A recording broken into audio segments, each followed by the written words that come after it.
সংবিধানের ১১৬ অনুচ্ছেদকে চ্যালেঞ্জ করে আমরা রিট আবেদন দায়ের করেছিলাম। এটা শুনানির প্রায় শেষ প্রান্তে। আজকে আমাদের বক্তব্য শেষ হয়েছে।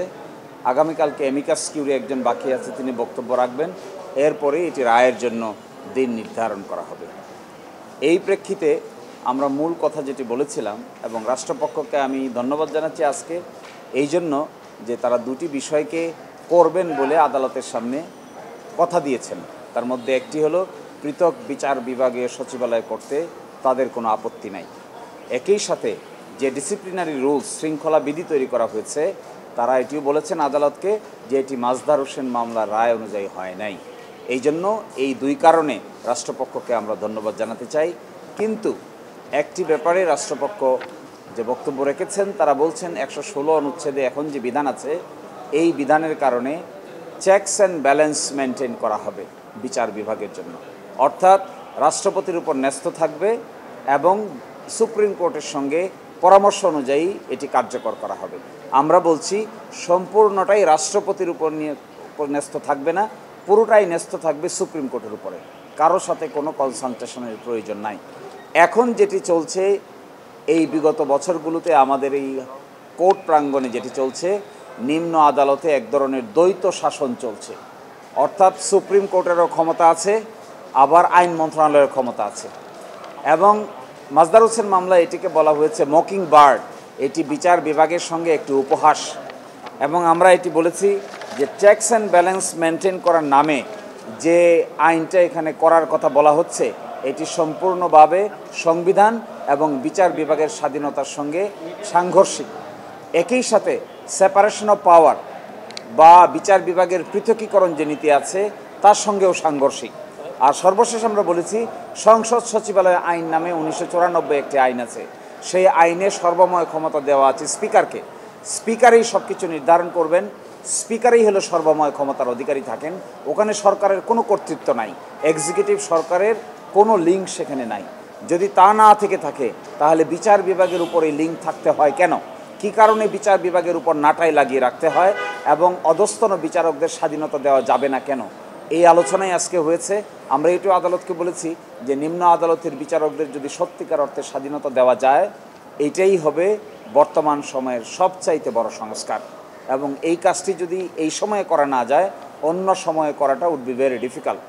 আমরা আশা করব যে আদালত আমাদের কথা শুনেছেন, তাদের বক্তব্য কালকে শেষ হয়ে যাবে। এই ক্ষেত্রে রুলটা অ্যাবসলিউট করে নিম্ন আদালতের বিচার বিভাগকে এই আইন মন্ত্রণালয়ের করায়ত্ত থেকে সম্পূর্ণরূপে মুক্ত করে দিবেন। তারা স্বাধীনভাবে কাজ করবে, নিজের চিন্তা ভাবনা অ্যাপ্লাই করে, ইন্টেলেক্ট অ্যাপ্লাই করে কাজ করবে। এটাই থাকবে আমাদের সবচাইতে বড় প্রত্যাশার জায়গা। শাইনি চুলে এখন হবে সব হেয়ারস্টাইল। সিল্কোর দ্বিগুণ শাইনি চুল প্রতিদিন। আচ্ছা, গতকাল অ্যাটর্নি জেনারেল বলেছেন যে বিচার সচিবালয়ের কাজ শিগগিরই শুরু হবে। হ্যাঁ, কিন্তু দ্বিমত নেই তাদের। ক্ষমতার ভারসাম্য রাখতে তারা ১১৬ অনুচ্ছেদটা চান। এই বিষয়ে আপনাদের বক্তব্য? এই বিষয়ে আমরা বলেছি ক্ষমতার ভারসাম্য বলতে কি বোঝায়? ক্ষমতার ভারসাম্য বলতে বোঝায় একটা রাষ্ট্রে ৩টা অর্গান থাকে, ৩টা অঙ্গ থাকে। একটা থাকে সংসদ, একটা থাকে বিচার বিভাগ, আর একটা থাকে সরকার।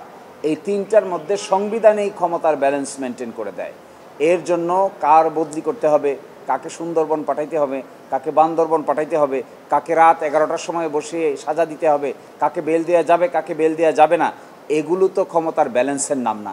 এগুলো হলো কন্ট্রোল আরোপ করার নাম, নিয়ন্ত্রণ আরোপ করার নাম। যদি সত্যিকার অর্থে ব্যালেন্স চান, তাহলে পার্লামেন্টকে যেভাবে ব্যালেন্স করেছেন, বিচার বিভাগকে একইভাবে ব্যালেন্স করা উচিত।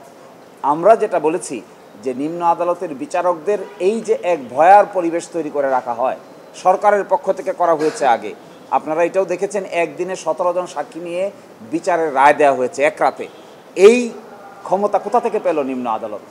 একমাত্র বাধ্য হয়ে তারা করতে বাধ্য হয়, কারণ অন্যথায় তাদেরকে সুন্দরবন, বান্দরবন পাঠানোর ভয় দেখানো হয়। এই ভয় থেকে তাদেরকে মুক্ত করা দরকার। যতক্ষণ মুক্ত করা যাবে না, ততক্ষণ বাংলাদেশের বিচারিক ইতিহাসের নতুন কিছু রচিত হবে না। আমার ধারণা আদালত আমাদের এই আর্গুমেন্ট অ্যাকসেপ্ট করবেন। আমি মনে করছি স্ট্রাইক ডাউন করাটাই একমাত্র সমাধান। যদি আমরা সত্যিকার অর্থে মানুষের স্বাধীনতায় বিশ্বাস করি, যদি আমরা সত্যিকার অর্থে নতুন করে বাংলাদেশকে সাজানোর চিন্তায় বিশ্বাস করি, তাহলে কাউকে কন্ট্রোল করা উচিত নয়। সকলকেই স্বাধীনতা দিতে হবে, আইন অনুযায়ী যে যার জায়গা থেকে ফাংশন করবে। যদি কোনো বিচারক বেআইনি কিছু করেন তাহলে তার আচরণবিধি আছে, আচরণবিধি অনুযায়ী তার বিরুদ্ধে ব্যবস্থা নেওয়া হবে। এর মানে এটা নয় কোনো বিচারক কাউকে বেল দিল, তাই যদি আপনার পছন্দ হলো না আপনি তাকে খাগড়াছড়িতে বদলি করে দেবেন, আপনি তাকে সুনামগঞ্জে বদলি করে দেবেন, পঞ্চগড়ে বদলি করে দেবেন, তাহলে তো তিনি কোনো আদেশ দিতে পারবেন না, তার স্বাধীনতা বলতে কিছু থাকবে না। এই জায়গাটি যদি এনশিওর হয় তবেই বাংলাদেশ নতুন করে বিচার বিভাগ দেখতে পাবে। কেউ বলছে যে মনস্টার হয়ে যাবে বিচার বিভাগ, তখন বিচার বিভাগকে মানে কন্ট্রোল করা যাবে না, বিচারকরা হাইকোর্টের যে পাওয়ারটা থাকবে সেটা তারা অ্যাবিউজ করবে, এটাকে আপনি কীভাবে দেখেন? হ্যাঁ, এটাকে আমরা বলছি যে বিচার বিভাগ মনস্টার হয়ে যাবে। তাহলে সরকার কি বিচার বিভাগকে কন্ট্রোল করে মনস্টার হচ্ছে না? যদি বিচার বিভাগ মনস্টার হয়ে যাবে এই আর্গুমেন্ট করেন, তাহলে যে সরকার বিচার বিভাগকে কন্ট্রোল করে তারা তো সুপার মনস্টার। এই সুপার মনস্টারের চাইতে তো মনস্টার ভালো। এই জায়গায় ভেরি ইম্পর্টেন্ট ইস্যু হলো কনস্টিটিউশন ঠিক করে দিয়েছে কি লিমিট হবে, সরকারকে এই কথা বলার যে কে মনস্টার হবে কে মনস্টার হবে না। যদি মনস্টার হয়ে থাকে সুপ্রিম কোর্টের বিচারকরা, তাহলে আর্টিকেল 96 অনুযায়ী সুপ্রিম জুডিশিয়াল কাউন্সিলে তার নামে অভিযোগ দেবেন, তদন্ত হবে, তদন্তে সত্য প্রমাণিত হলে তিনি এখান থেকে চলে যাবেন। নিম্ন আদালতের যে বিচারিক ক্ষমতা আছে সেটা কেড়ে নেওয়া যাবে, যে কমিটির মাধ্যমে সেটাকে কেড়ে নেওয়া যায়, পানিশমেন্ট দেওয়া যায়, কিন্তু সেটা আইন মন্ত্রণালয় দিতে পারবে না, সেটা দিবে হলো সুপ্রিম কোর্ট, কারণ তারা হলো সুপ্রিম কোর্টের অধীনে। কেন সরকার এই কথা বলতে হয় যে বিচার বিভাগ মনস্টার হয়ে যাবে? কেন সরকার এই কথা বলতে চায় না যে বিচার বিভাগ স্বাধীনভাবে কাজ করবে? তাহলে এটা যত না বেশি আইনের ব্যাপার, তার চাইতে বেশি কলোনিয়াল ঔপনিবেশিক মানসিকতার জন্য এরকম হচ্ছে, অন্য কোনো কারণ এখানে নেই। Thank you.